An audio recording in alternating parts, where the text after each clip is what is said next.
Şu. Yine lan balık battın ye. Yer oturayım. Balık battın. Şaptanım bana.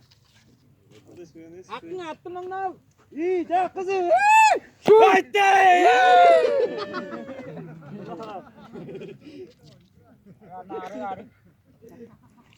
Anna ben ne oldu kıydatın aklıma şaştaydı orası.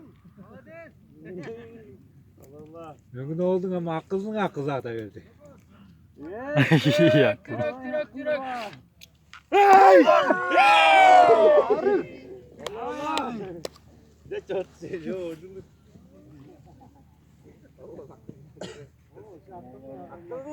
Kızın ha. Kışıdır şu. Ya. Haydi ha.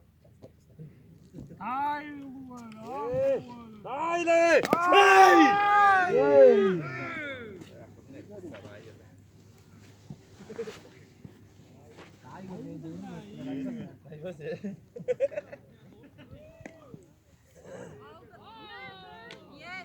Hey!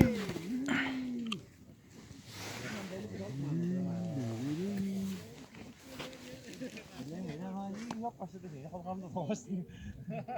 Traktör traktör.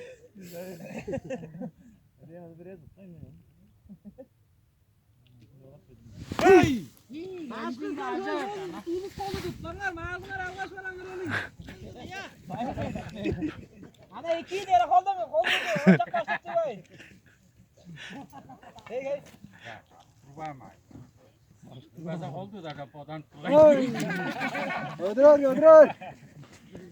Tamam ne oldu? Başlama ya. Sana ne dedim? Ya şimdi burada yolun hakkı ya. Sen bilmez ya da ben de tuttum.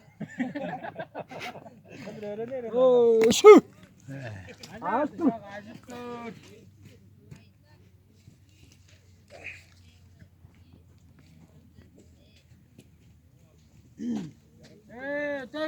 Tek. Haydi! Yakma man. Anne siz plan sattıradır ya.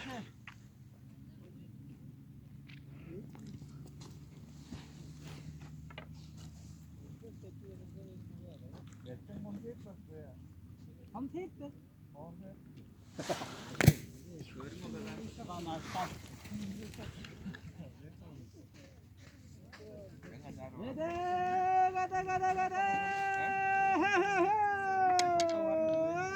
Şöyle.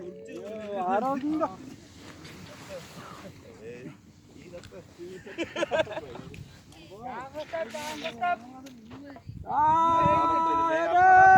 Gada. Haydi.